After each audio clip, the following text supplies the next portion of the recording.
Assalamualaikum warahmatullahi wabarakatuh. Om Swastiastu, Namo Buddhaya, salam kebajikan, dan salam sejahtera untuk kita semua. Terutama yang saya hormati kepada Kepala Kantor Kementerian Agama Kabupaten Banyuwangi, yaitu Bapak Dr. Haji Amam Burhanuddin MPDI, kemudian Bapak Kasubag, Bapak para kasih dan penyelenggara, juga teman-teman ASN dan non-ASN Kantor Kementerian Agama dimanapun berada, juga segenap sahabat pemirsa pendengar podcast pada Kantor Kementerian Agama Kabupaten Banyuwangi dimanapun Anda berada yang kami kasih dan kami cintai. Pertama-tama patut kita bersyukur kepada Tuhan yang Maha Baik, di mana dengan berkat dan kasih karunia-Nya kita dalam keadaan sehat dan penuh berkat, penuh harapan, dan juga segala aktivitas kita pada pagi hari ini dan selanjutnya itu karena kebaikan Allah Bapa yang Maha Baik, Tuhan yang Maha Baik yang selalu memberikan terbaik bagi kita sehingga keadaan kita sekarang pun juga baik adanya. Bapak, Ibu, dan saudara-saudara sahabat Kemenak dimanapun Anda berada, jangan lupa pada acara podcast pada kesempatan hari ini, Bapak Ibu bersama saya dan juga kepada Bapak Dr. Andes Suyetno selaku narasumber, Pak Etno, itu nanti bersama-sama kita akan membahas tentang program apa yang telah dilakukan atau diprogramkan di tahun 2022 untuk pelayanan di unit Buddha, itu ya, itu Pak Yetno ya. Baik. Ya. Tapi jangan lupa dulu Bapak Ibu, pada saat Bapak Ibu atau sahabat Kemenak dimanapun berada, pada kegiatan podcast pada kesempatan hari ini, bunyikan lonceng, ya loncengnya, kemudian subscribe dan like, ya, sebagai partisipasi kita sehingga acara ini dapat semakin berkenan dan juga semakin bermanfaat untuk kita semua. Baiklah Bapak Ibu dan sahabat Kemenak dimanapun berada, mari kita simak apa yang akan disampaikan oleh narasumber kita, yaitu Bapak Dr. Andes Suyetno tentang program pelayanan di Kantor Kementerian Agama Kabupaten Banyuwangi khususnya unit Buddha, ya, kepada umat Buddha juga berada dimanapun Anda berada, tentang kegiatan yang dilakukan oleh Kemenak Kantor Kementerian Agama Kabupaten Banyuwangi terhadap pelayanan di unit Buddha. Bapak Suyetno, ya. Kira-kira kalau saya boleh tahu pelayanan yang dilakukan oleh unit Buddha di Kantor Kementerian Agama itu khususnya pada pembinaan yang dilakukan oleh Dirjen Bimas Buddha, program kegiatannya itu kira-kira apa saja Pak Suyetno? Monggo Pak Suyetno. Baik, terima kasih kesempatan yang diberikan. Selamat pagi, salam sejahtera untuk kita semua. Om Swastiastu, Namo Buddhaya. Assalamualaikum warahmatullahi wabarakatuh. Pertama-tama saya sampaikan rasa bahagia pada kesempatan ini yang kedua kalinya kami bisa menyampaikan lewat podcast Kementerian Agama Kabupaten Banyuwangi, Pak, berkenaan dengan kegiatan yang dilakukan oleh Dirjen Bimas Buddha, khusus Bimas di Banyuwangi. Ada dua, ya, kegiatan-kegiatan karena memang sangat terbatas sekali, sehingga di sini ada kegiatan yang berkenaan dengan urusan keagamaan, ya, dan pendidikan agama dan keagamaan. Nah, ini yang disampaikan, dan di sini ada banyak kegiatan, Pak, yang mendukung. Nah, karena ini kan tujuan untuk merealisasi yang berkenaan dengan visi misi Kementerian Agama, khususnya yaitu berkaitan dengan layanan, bagaimana layanan, kemudian bagaimana umat Buddha ini bisa meningkat keyakinannya, keimanannya, seperti kemarin yang disampaikan lewat line Kementerian Agama berkenaan dengan survei Pak ya, Oh, kaitan dengan kesalehan. Iya. Ini jadi urusan keagamaan bagaimana umat Buddha ini meningkat kesalehannya, artinya keimanannya baik, kemudian perilakunya baik. Nah, ini yang ingin kita wujudkan supaya nanti misi Kementerian Agama berkenaan dengan kesalehan juga nilainya juga semakin baik. Ini jadi yang kedua itu pendidikan Pak. Ini jadi dua, cuma nanti dari sub itu dijabarkan jadi banyak kegiatan. Siap. Cuman kegiatan kami ini kan belum maksimal Pak ya. Belum maksimal ya. Belum maksimal karena di pusat itu kami mungkin yang belum ada tambahan eselonisasi kaitan dengan eselon 2 Pak. Oh gitu ya. Jadi kalau yang dirjen-dirjen yang lain itu kan sudah ada direktur urusan keagamaan, direktur pendidikan gitu kan. Nah, di kami masih dijabat oleh satu orang. Pak Dirjen ya. Iya, jadi hanya direktur urusan dan pendidikan, jadi satu orang. Iya. Gitu. Ditangani satu direktur ya. Iya. Jadi kalau yang lain kan sudah dua. Pak Suyitno, kalau saya boleh tahu, dalam pelayanan bimbingan dan pembinaan yang dilakukan Dirjen Bimas Buddha, program kegiatannya kurang maksimal itu kira-kira mengapa Pak? Nah ini kegiatan kurang maksimal karena memang segala yang kita lakukan itu salah satunya adalah berdasar atas anggaran Pak. Nah, anggaran. Kita banyak program, tapi kalau anggarannya kurang, istilahnya kurang mendukung, ini juga pelaksanaannya tidak bisa maksimal sesuai yang diharapkan. Tuh, karena anggaran berkenaan dengan urusan keagamaan ini kan ya sangat-sangat minim Pak.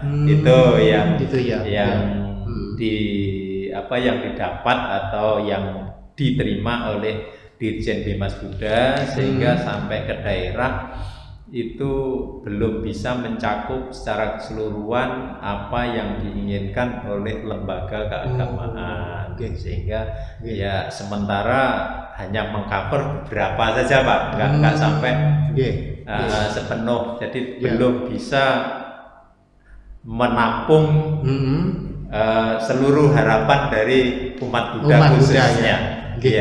Itu sebagian daripada persoalan atau masalah yang dihadapi ya Pak. Iya betul, persoalan. Kalau berita tahu lagi Pak, di tahun 2022 ini program kegiatan dilaksanakan Dirjen Bimas Buddha itu di Kabupaten Banyuwangi itu Pak boleh tahu apa saja Pak? Meskipun minim yang sudah Bapak sampaikan. Iya betul. Seperti tadi awal kita sampaikan Pak, itu program kegiatannya kan dua hal itu ya. Jadi berkenaan dengan urusan keagamaan dan pendidikan agama dan keagamaan. Nah, yang sudah dilakukan untuk tahun 2022 untuk yang berkenaan dengan urusan agama dan keagamaan, bagaimana ini masyarakat agar kesalehannya tadi meningkat, kesukaan, kesenangan hadir atau datang di tempat ibadah itu juga biar meningkat, maka Dirjen Bimas Buddha juga memberikan bantuan dalam bentuk rehab Pak, rehab pembangunan tempat ibadah. Ya biar sarana pendukung untuk melaksanakan peribadatan itu umatnya juga tenang, kalau tempat ibadahnya kokoh kuat. Jadi karena sesuatu kita juga tidak tahu, kalau tempat ibadahnya semakin kokoh, semakin kuat, semakin bagus, itu kan niatnya orang di tempat ibadah semakin damai, semakin tenang, suka jadi berlama-lama di tempat ibadah. Semakin kusuk semakin kusuk doanya. Itu yang pertama. Kemudian yang kedua, juga memberikan bantuan untuk rumah ibadah sehat. Ya kadang-kadang rumah ibadah itu ventilasinya kurang, kemudian saluran air, pembuangan dan lain sebagainya, sehingga di sini kadang ada Pak suatu tempat ibadah, kita pas kunjungan datang, kemudian kita agak kebelet ini Pak, ini begitu ya. nyari ini nggak ada, Ya. waduh belum punya kamar mandi, belum punya. Jadi sarana pendukung juga mereka. Sarana pendukung juga. Ya. Jadi kalau butuh apa-apa di situ tersedia. Inilah bagaimana untuk meningkatkan. Karena untuk tahun ini juga bantuan operasional tempat ibadah nggak ada, Pak. Nggak ada ya. Kalau sebelumnya ada. Jadi ini yang bisa mendukung juga. Oh, umat mau menyelenggarakan apa di sini?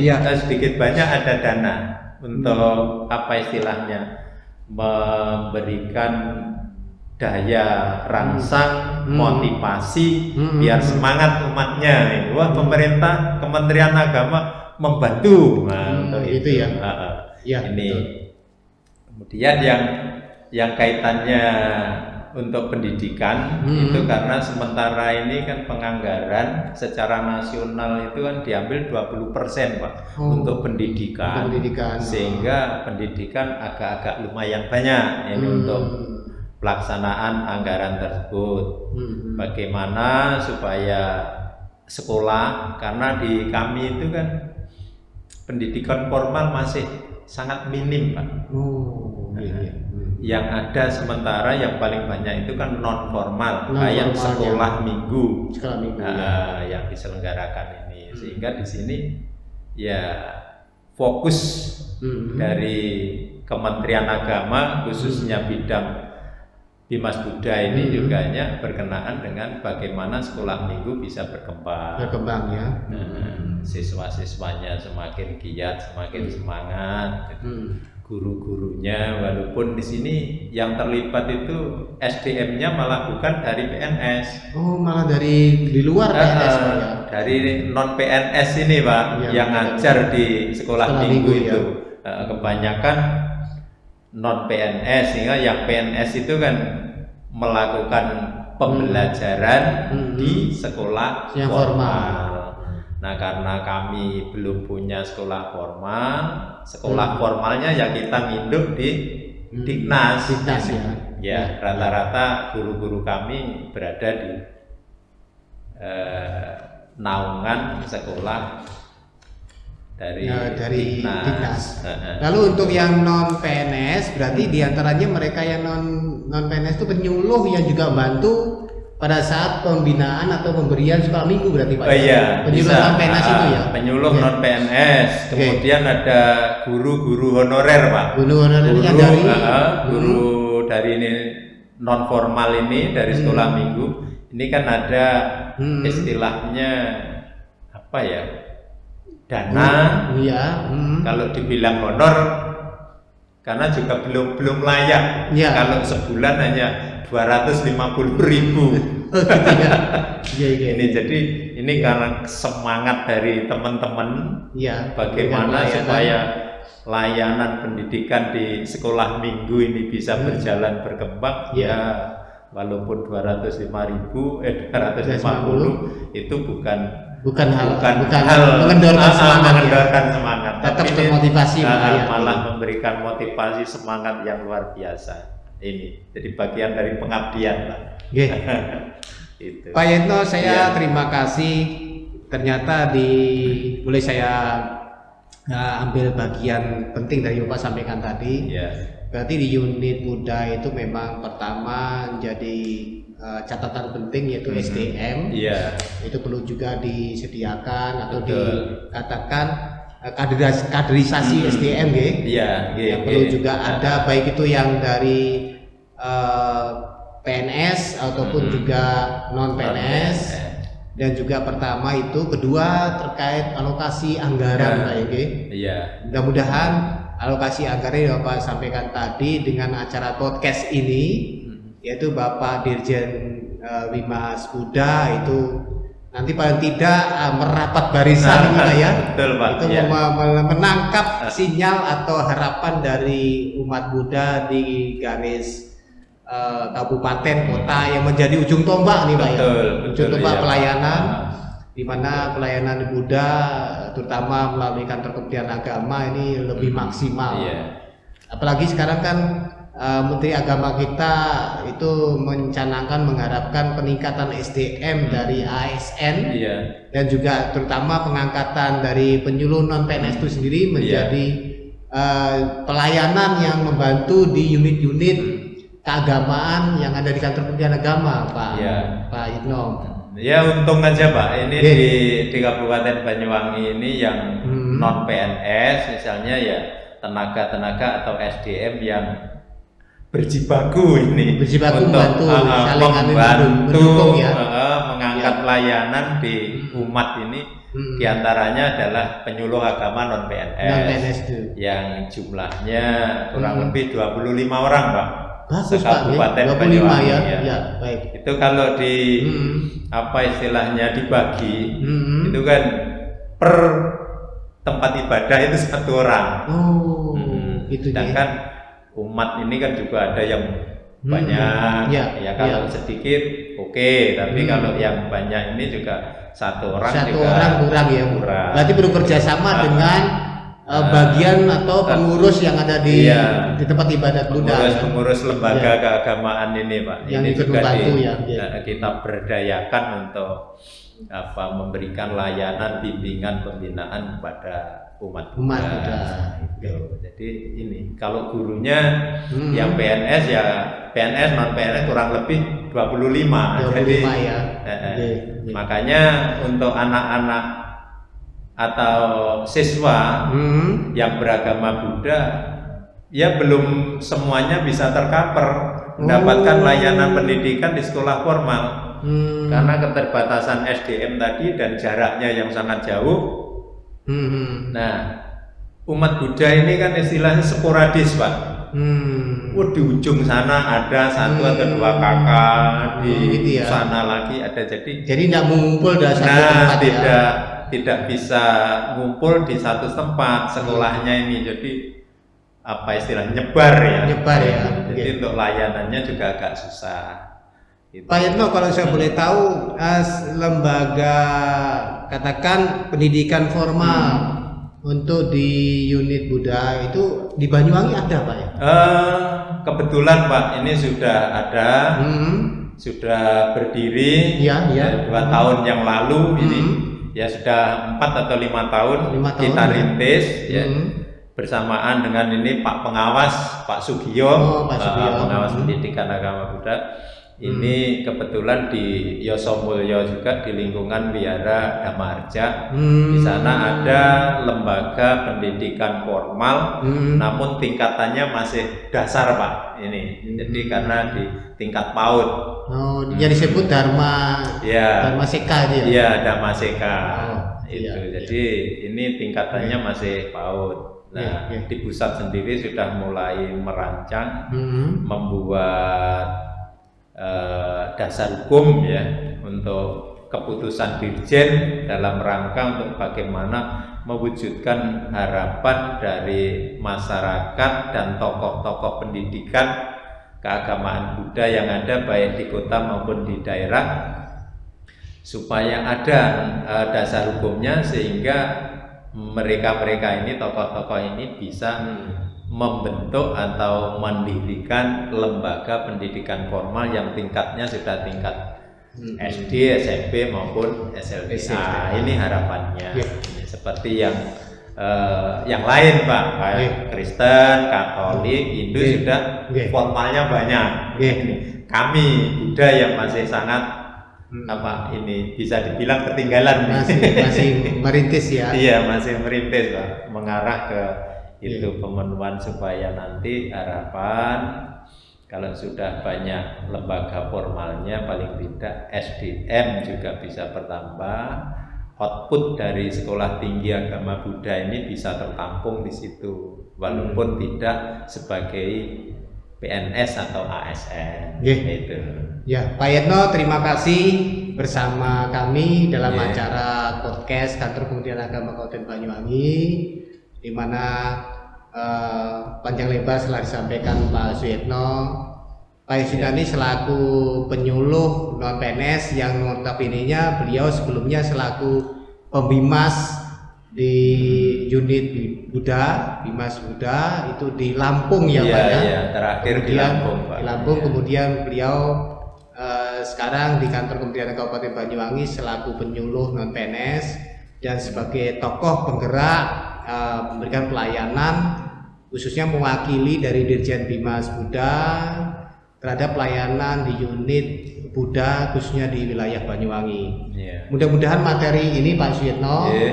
ini bermanfaat untuk teman-teman Buddha dan juga kita semua yang memperhatikan atau mendengarkan atau bersama kami di acara podcast ini. Sekiranya pada penyampaian kami ini saya selaku host di acara podcast pada hari Kamis tanggal 4 Agustus tahun 2022 khususnya pemateri dari unit Buddha. Jika ada kekurangan atau salah kata sikap dari kita mohon maaf. Dan juga semoga apapun yang disampaikan oleh Bapak Suyitno selaku narasumber ini juga menjadi bagian dari informasi yang dikemas oleh podcast Kantor Kementerian Agama Kabupaten Banyuwangi untuk sahabat Kemenak dimanapun berada. Kiranya demikian dari kegiatan kita podcast kesempatan hari ini. Saya mohon maaf dan mohon undur diri dan kami sampaikan Assalamualaikum warahmatullahi wabarakatuh. Om Swastiastu, Namo Buddhaya, salam kebajikan dan salam sejahtera untuk kita semua.